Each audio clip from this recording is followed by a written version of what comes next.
And greetings from our Temecula studio. This is the Ryder Report. I'm Ryder Bullock, and we begin tonight with Game 1 of the World Series. In a city start for October Magic, the Blue Jays delivered a 6-inning symphony that will echo through the corridors of Canadian baseball lore. It began innocently enough, a leadoff walk from Bo Bichette returning from injury and greeted like a conquering hero. But what followed was anything but gentle. It was a 12-batter avalanche, a crescendo of chaos that turned a taut contest into a runaway train. Alejandro Kirk, the stocky catcher with a poet's timing and a slugger's soul, opened the floodgates with a single. By the time he closed the inning with a 2-run homer, the game had long since slipped into the realm of folklore. But the moment, the one that will be replayed in bars, basements, and broadcast booths for years, belonged to Addison Barger, a pinch hitter summoned from the shadows, a minor leaguer turned October legend. With the bases loaded and the crowd holding its breath, Barger unleashed a 413-foot missile into the night, the first pinch hit grand slam in World Series history. It was the kind of swing that doesn't just change a game, it changes a narrative. The Dodgers, champions a year ago, now find themselves starting uphill.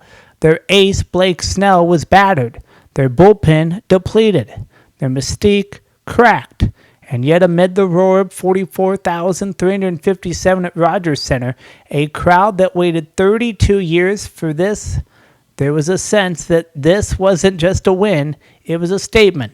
The Blue Jays aren't just here to participate, they're here to rewrite history. Shohei Ohtani's solo shot in the ninth was a footnote, a flicker of resistance. But Game 1 belonged to Toronto, to Kirk, to Barger, to a team that from one electric inning looked like a destiny in cleats. Blue Jays 11, Dodgers 4, Game 2 awaits with Yamamoto and Guzman set to duel. But if Game 1 was a prologue, the Blue Jays may be scripting something unforgettable.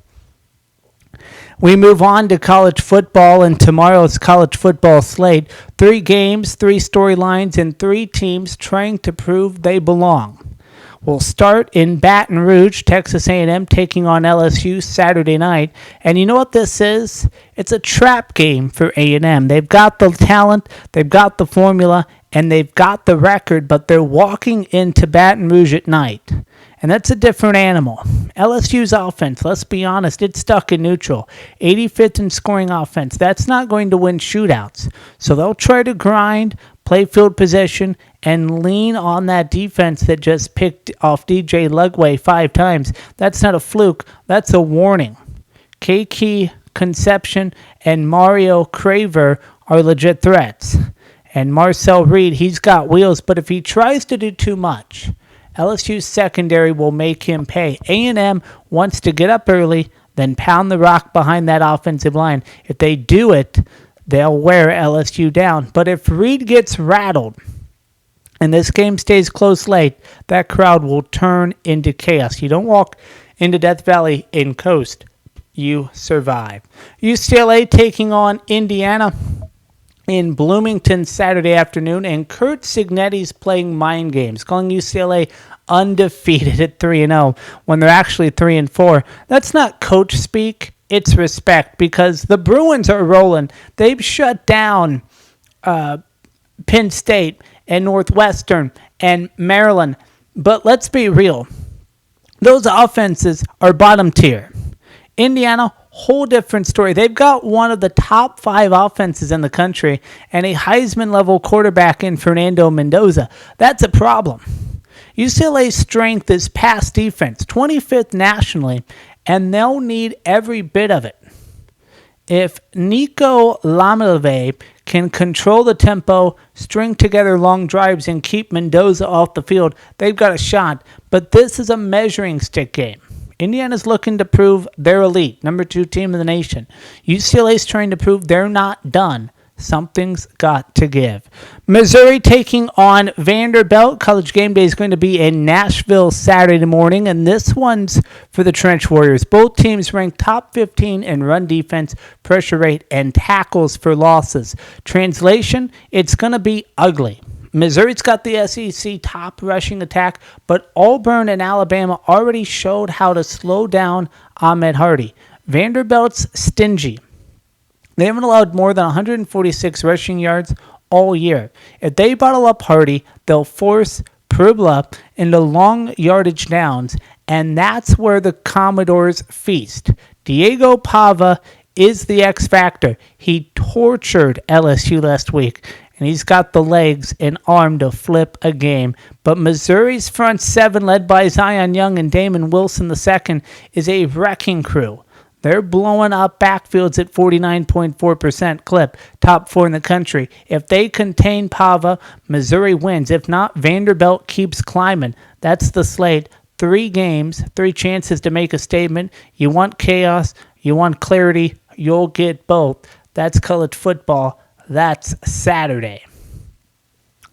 And with that, it's now time for my Week 9 college football picks. And I'm telling you right now, you want to win this weekend, you listen to me. I've been doing this a long time. I know what I'm talking about.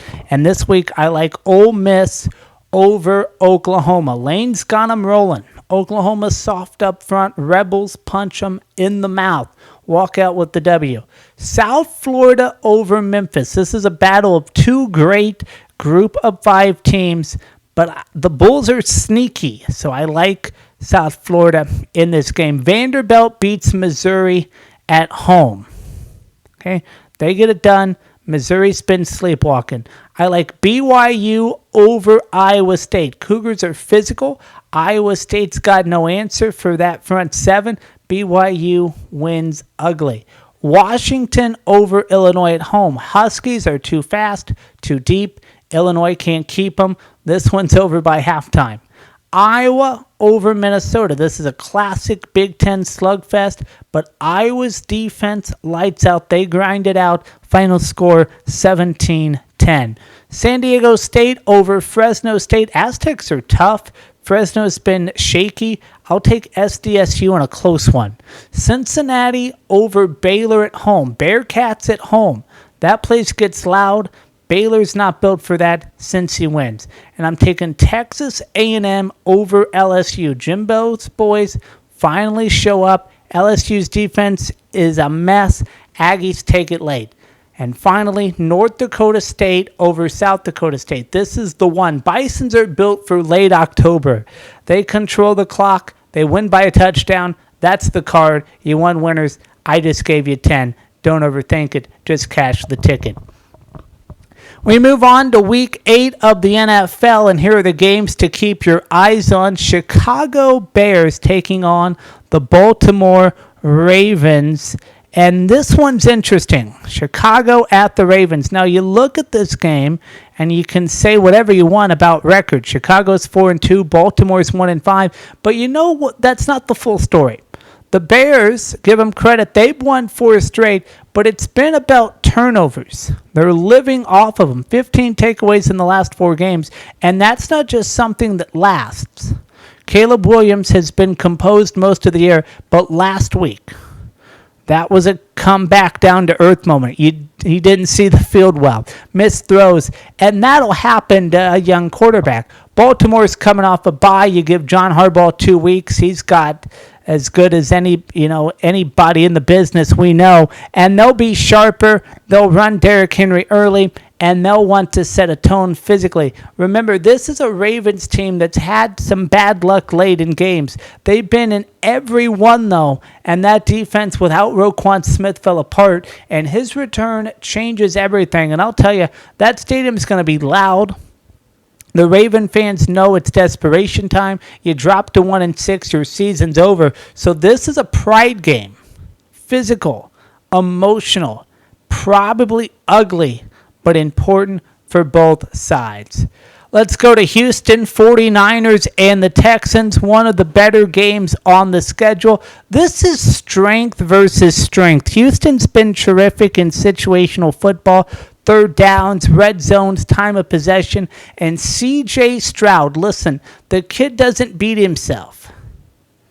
2 picks in 7 games. That's unheard of for young quarterback. But San Francisco's getting healthy at the right time. You get Trent Williams back on the edge.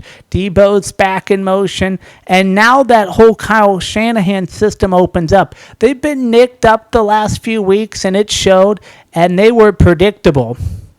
They were one-dimensional when they've got all their pieces, though. It's like we're watching an orchestra. Houston can hang. DeMarco Ryan has that defense flying around, but they'll need to generate pressure without blitzing. You blitz Purdy, Shanahan kills you with quick reads. This is one of those games that feels like a measuring stick for the Texans.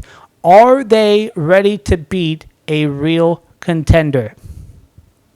Sunday night football, Green Bay Packers at the Pittsburgh Steelers, and this is going to be an old school cold weather style football game. Two proud franchises, two offenses trying to find their identity. Jordan Love, he's still trying to put it together. He's got the tools, but the consistency's just not there yet. One drive he looks like Aaron Rodgers, and the next drive, he's missing layups. That's what happens with a young starter. Pittsburgh, same deal with Aaron Rodgers. He's gritty, he's tough, but the offense is choppy. They can run it, and it puts a ton of pressure on that defense. But that defense, led by T.J. Watt, is elite. They create chaos, and at home, that crowd turns every third down into a nightmare. This feels like the kind of game that's going to come down to field possession, turnovers, and which quarterback makes fewer mistakes. If you like defense, this is your kind of Sunday night. Week 8 ends with a Monday night football game. Washington Commanders at Kansas City Chiefs. And this was supposed to be one of the best matchups of the season. You had Mahomes, the 3-time Super Bowl MVP, against Jaden Daniels, the new kid, the dual threat, the talk of the NFC. But Daniels gets hurt. And I've got Marcus Mariota in that spot, and that changes everything. Kansas City's rolling again. Started slow. People were panicking. They now won 3 of their last 4. Just shut out the Raiders. And Mahomes looks sharp as ever. 14 touchdowns, 2 picks, almost 1,800 yards. And he's finally got his full complement of receivers. Rice is back from suspension. Xavier Worthy's back healthy. You can feel that offense finding rhythm. Meanwhile, Washington's been all over the place. They've lost 3 of 4. They can't stop explosive plays, giving up 8 passes of 40 yards plus this year, most in the league, by the way. And that's a nightmare against Mahomes. And they start slow. That's the killer. They've been down double digits in 5 of 7 games. You can't do that in Arrowhead. That building eats you alive when you're chasing points. The subplot here is Cliff Kingsbury is coaching against Mahomes, his old college quarterback. It's going to be fun. And you know Mahomes will talk about how Cliff believed in him, and that's true. But once the ball is kicked, it's not sentimental. Mahomes is going to pick apart this secondary. If Washington can't get pressure, and for Kansas City, it's all about staying healthy, staying balanced, and keeping Mahomes clean. For Washington, it's survival mode. No Daniels, the defense struggling, the season teetering at 3-4. It's a showcase game for the Chiefs and a gut check for the Commanders.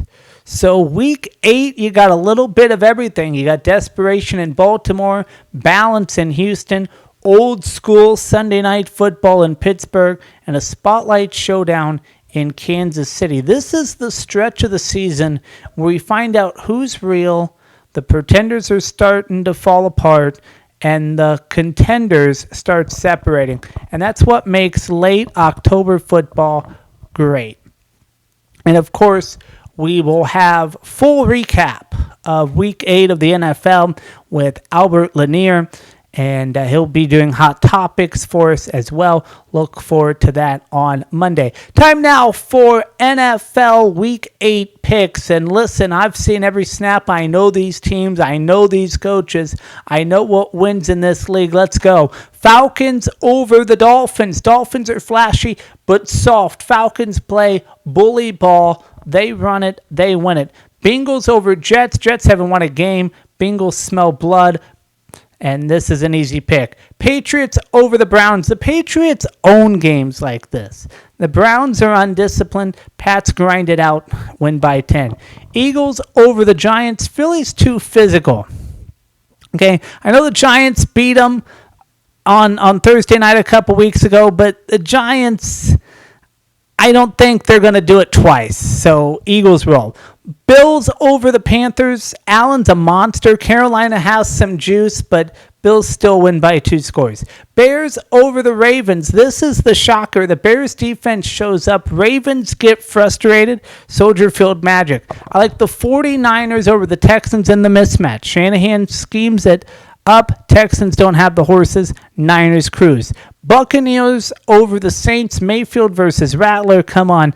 Bucks by 14. Broncos over the Cowboys. Denver's defense makes a statement. Cowboys get rattled. Mile High delivers. I like the Colts over the Titans. I think they control the clock. Titans miss too many tackles. Indy wins late. Packers over Steelers. Rodgers can't score enough. Packers win clean. Chiefs over Commanders Monday night. Mahomes in prime time. That's a lock. Commanders hang for the half. Then it's over. Those are my NFL Week 8 picks. Now let's move on to a story we brought you yesterday. On Thursday, federal agents arrested more than 30 individuals in connection with 2 sprawling criminal investigations. Among them, Portland Trailblazer head coach Chauncey Billups and Miami Heat guard Terry Rozier. The charges? Serious. The implications? Profound. Billups, a Hall of Fame player known as Mr. Big Shot, is accused of luring high-stakes poker players to games he allegedly knew were rigged.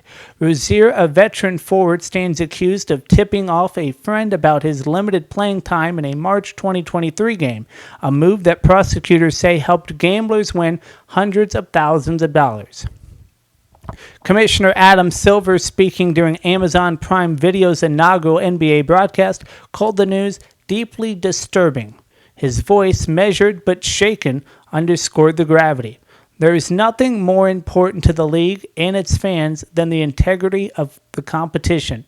The NBA had hoped to launch its season with momentum, dazzling performances from Victor Wembanyama, Shai Gilgeous-Alexander, and Stephen Curry, but those headlines have been eclipsed.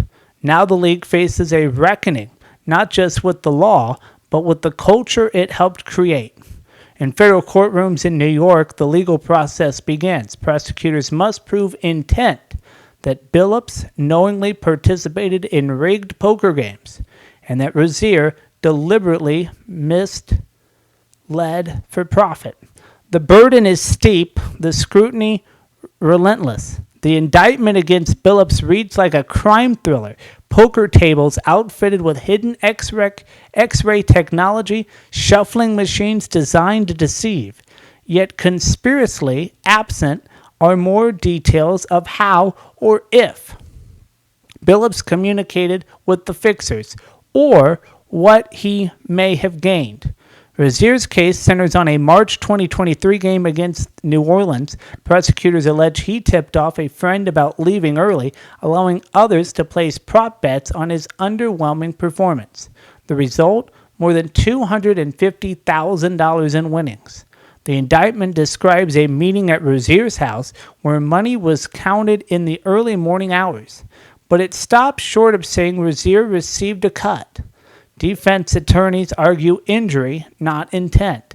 They point to prior investigations cleared by the league, but federal prosecutors are building their case on different foundation, one of text messages, unnamed co-conspirator, and the possibility of wiretaps. You don't charge someone like Chauncey Billups unless you have a strong case, said one former prosecutor. You don't ruin a life without good evidence. The government strategy, experts say, may hinge on communication in digital trail of texts, emails, and conversations that could reveal motive. But even that, lawyers caution, is not always clear. As the legal battle begins, the NBA watches from the sidelines. Careers hang in the balance. Reputations once untouchable now face the scrutiny of the justice system. But this moment didn't arrive in a vacuum. It was years in the making.